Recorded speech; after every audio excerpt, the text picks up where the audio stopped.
இன்றைக்கான ஃபஸ்ட்டு புறமா வந்துருச்சு, வேறு லெவலில் இருக்குது. அதுவும் தலைவி வந்து செலல செலல ரெட்டைவால் வெந்நீர் அப்படிங்கிற பாட்டுக்கு வந்து அவங்க தான் வந்து ஃபஸ்ட்டு டான்ஸ் ஆடுற மாதிரி காமிச்சிட்டு தான் அதுக்கப்புறம் புறமாவே வந்து ஸ்டார்ட் பண்ணுறாங்க. என்ன அப்படின்னு சொல்லி ஆடி ஆட்டம் என்ன அப்படிங்கிற மாதிரி ஒரு டாஸ்க் வந்து வச்சு போட்டியாளர் 8 பேர் இருக்காங்க இல்லையா, வந்த 8 பேர் உள்ளே இருக்க 8 பேர் 2 பேருக்கு வந்து ஒரு போட்டி, டான்ஸ் போட்டி, ஆடி ஆட்டம் என்ன அப்படிங்கிற போட்டி. இதில் நம்ம தலைவிக்கு வந்து திரிசா கேரக்டர் கில்லி படத்தில் வந்து அந்த செலல அந்த பாட்டுக்கு தான் தலைவி அந்த கேரக்டராகவே வாழ போகிறாங்க.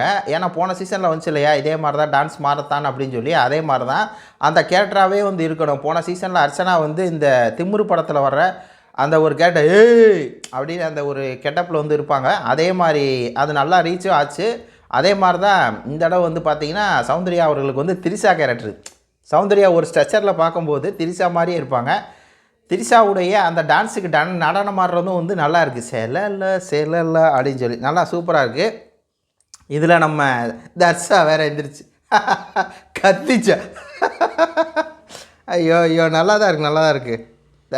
நல்லா பண்ணும் தர்ஷா.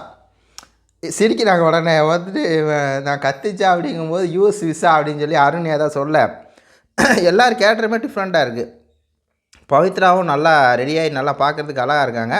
அருண் ஏதோ பர்ஃபார்மன்ஸ் வந்து பண்ணிகிட்ருக்கிறான். கடைசியில் இந்த மங்காத்தா விளையாட்டு மங்காத்தா அதை வந்து பார்த்தீங்கல்ல போட்டிருக்கான். டான்ஸில் யார் ஜெயிப்பான்னு நினைக்கிறேன். கண்டிப்பாக வந்து இன்றைக்கி சம்பவம் இருக்குதுன்னு நினைக்கிறேன். நம்ம தலைவி சவுண்டு வந்து வேறு லெவலில் சம்பவம் பண்ண போகிறா. சம்பவம் ஏதோ பண்ணியிருக்குது. அதனால தான் ஃபஸ்ட்டு ப்ரொமோவில் வந்து அந்த சேலால் வந்து போட்டுட்ருக்காங்க. பார்க்குறதுக்கு கொஞ்சம் சந்தோஷமாக இருக்குது. வாங்கடா வெளியே வந்து எங்களுக்கு போட்டி.